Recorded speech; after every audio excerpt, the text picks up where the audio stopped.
Pagbasa mula sa mga gawa ng mga apostol. Matapos tumigil sa Antioquia ng kaunting panahon, si Pablo'y muling naglakbay.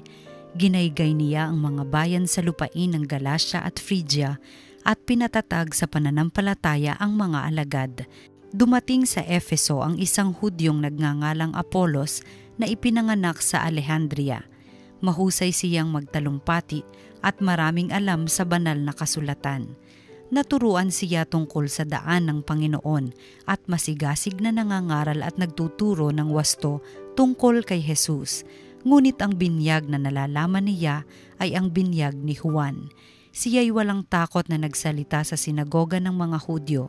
Narinig ng mag-asawang Aquila at Priscilla ang pagpapaliwanag ni Apolos. Kaya't isinama nila ito sa bahay nila at dooy ipinaliwanag na mabuti ang mga bagay na hindi pa niya alam tungkol sa daan ng Diyos. At nang ipasya niyang tumawid sa Akaya, pinalakas ng mga kapatid ang kanyang loob. Sumulat sila sa mga kapatid doon na malugod nilang tanggapin si Apolos. Pagdating doon, malaki ang naitulong niya sa mga nananampalataya sa pamamagitan ng kagandahang loob ng Diyos, sapagkat walang magawa sa kanya ang mga Hudyo sa hayagang pagtatalo at mula sa mga kasulatan ay pinatunayan niyang si Jesus ang Kristo.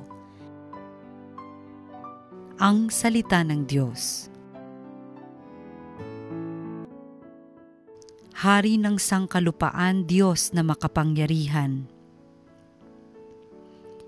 Magdiwang ang lahat ng mga nilikha, pumalakpak kayong may awit at tuwa, bilang pagpupuri sa Diyos na dakila. Ang Diyos na poon kataas-taasan ay dakilang haring dapat katakutan, siya'y naghahari sa sangkatauhan. Ang Diyos siyang hari ng lahat ng bansa, awit at purihin ng mga nilikha. Maghahari siya sa lahat ng bansa, magmula sa tronong banal at dakila.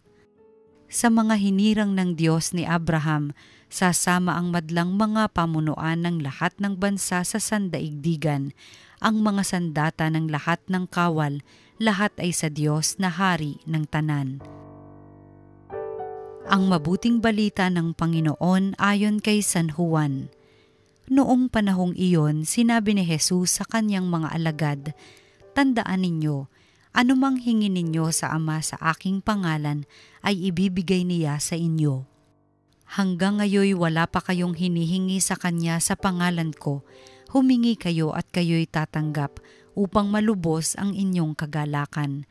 Ang mga ito'y sinabi ko sa inyo ng patalinghaga, subalit darating ang panahon na hindi ako magsasalita sa inyo ng gayon. Tuwiran ko nang sasabihin sa inyo ang tungkol sa Ama. Sa araw na yaoy hihingi kayo sa Kanya sa aking pangalan at hindi ko sinasabi sa inyo na dadalangin ako sa Ama para sa inyo, sapagkat iniibig nga kayo ng Ama. Iniibig niya kayo sapagkat ako'y iniibig ninyo at naniwala kayong nagmula ako sa Diyos. Ako'y mula sa Ama at naparito sa sanlibutan. Ngayoy aalis ako sa sanlibutan at babalik sa Ama." Ang mabuting balita ng Panginoon. Pinupuri ka namin, Panginoong Hesukristo. Mga kapanalig, narinig po natin ang mabuting balita, ang Ebanghelyo sa Sabadong ito, kung saan sinabi ni Jesus na "My Father loves you because you have loved me and believed in me." Sabi niya, hilingin ninyo sa Ama ang anuman at ito'y ipagkakaloob niya sa inyo. Ask the Father in my name. Alam niyo mga kapatid, what is the magic word? Ika nga, ito ba'y abracadabra? Minsan sinasabi natin sa mga bata, so don't forget to say the magic word, please, at ipinagkakaloob. Mayroong mga magic word. What is the code word? Sa computer, mayroong the password. Ano ang password at ito ay ipagkakaloob sa iyo? Dito sa Ebanghelyong ating narinig ay sinabi ni Kristo, the magic word, the password is in my name, sa ngalan ni Kristo. Kaya mga kapatid, sa ating pananalangin, wag po nating kalilimutan na ito'y kapag ina-address natin sa Ama, we pray to the Father, And then, tinatapos natin ang ating panalangin. We ask this in the name of Jesus our Lord, who lives and reigns with you and the Holy Spirit. Hinihiling namin ito sa ngalan ni Kristo. Hindi sa ganang akin, gaano man siguro kabait ang isang tao, gaano man kalaki ang mga magandang bagay na kanyang ginawa, no? Gaano man kahaba ang kanyang panalangin, ngunit hindi natin mabubuksan ang pintuan ng langit kung wala ang password. Ang password is Jesus, ang pangalan ng ating Panginoong Hesus. Kaya ito po ang mas tamang paraan ng pananalangin. At kaya kapag tayo po yung nagdadasal, mga kapatid, dapat siguraduhin natin sino yung ating ina-address. Ito ba ay para sa Ama o diretso para sa ating Panginoong Hesukristo, or to the Holy Spirit, or to the saints. At kapag ito po ay para sa Ama, ang ating kahilingan, ito po'y tatapusin natin sa pamamagitan ng pagsabi, in the name of our Lord Jesus Christ. Magandang din po yun, no? Parang kaugalian o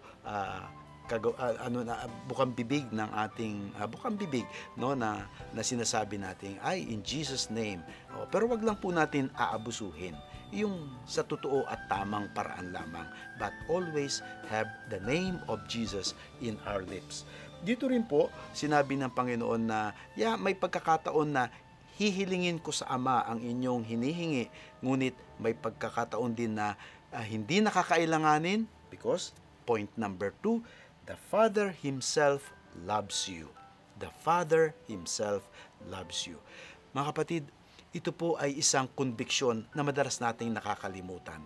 Kapag tayo dumadaan sa maraming pagsubok, maraming mga problema, halimbawa, o tayo naaawa sa ating sarili, kapag tayo ay nabibigatan sa mga pasanin sa buhay, para bang nakakalimutan nating may Diyos na nagmamahal sa atin.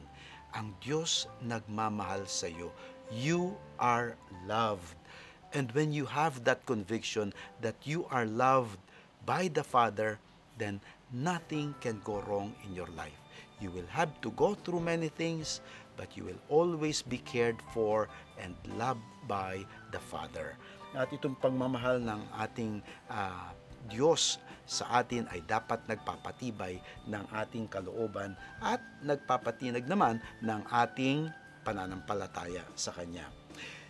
Mga kapatid, ito ang Sabado at bukas ay ang kapistahan ng pag-akyat sa langit ng ating Panginoon. Kaya nga po sa pagbasang sinabi dito na ngayon aalis ako sa sanlibutan at babalik sa Ama. Yan po ang narinig natin sa Ebanghelyo ngayon, at bukas naman ang kapistahan ng pag-akyat ni Jesus sa kalangitan. Bakit nga po, mga kapatid, na kapag kung kailan nalalayo ang isang tao, saka natin siya namimiss, no? Kapag andyan lang at nakikita natin araw-araw, ay parang pangkaraniwan.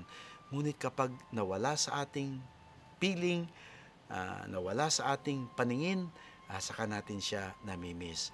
Ang sinasabi lamang po siguro ng Panginoon dito, bagamat siya ay wala sa ating paningin at tila wala sa ating piling, ngunit siya ay laging nasa sa atin. Bumabalik siya sa Ama, ngunit kapiling din natin dito sa daigdig. Kaya't magandang koneksyon, di po ba? Present tayo before the Father because of Jesus. And the Father, God, is present to us, again, because of Jesus. Siya ang ating connection sa Kanya. Di ba may makasabihan na, kapag mawawala ka, no, at malalayo, sabi niya, don't worry because just call my name and I will be there. Lumang awitin na yan. Ngayon, sasabihin mo lang, i-text mo lang ako o i-message mo na lang ako. No? Ito yung ating panahon ngayon na kahit nasa malayong lugar, kahit na matagal na nating hindi nakapiling ang isang taong malapit sa atin, ay parang nasa kabila lang dahil sa mga text, dahil sa mga pamamaraan ng komunikasyon, at mabilis at palagi natin silang nakikita, nakaka-chat, nakaka-text, nakaka-message. At ganun din sana ang ating pakikitungo sa ating Panginoong Hesukristo, na siya ay laging nariyan lamang any time of the day, no, that we call on Him and we pray, text by prayer to the Lord. and He is always present to us. Mga kapatid, sa Sabado pong ito, nawa, lagi po tayong maging present din sa Panginoon because He will never fail, will always be present to us. And because of that, whatever we ask the Father in His name ay ipagkakaloob sa atin.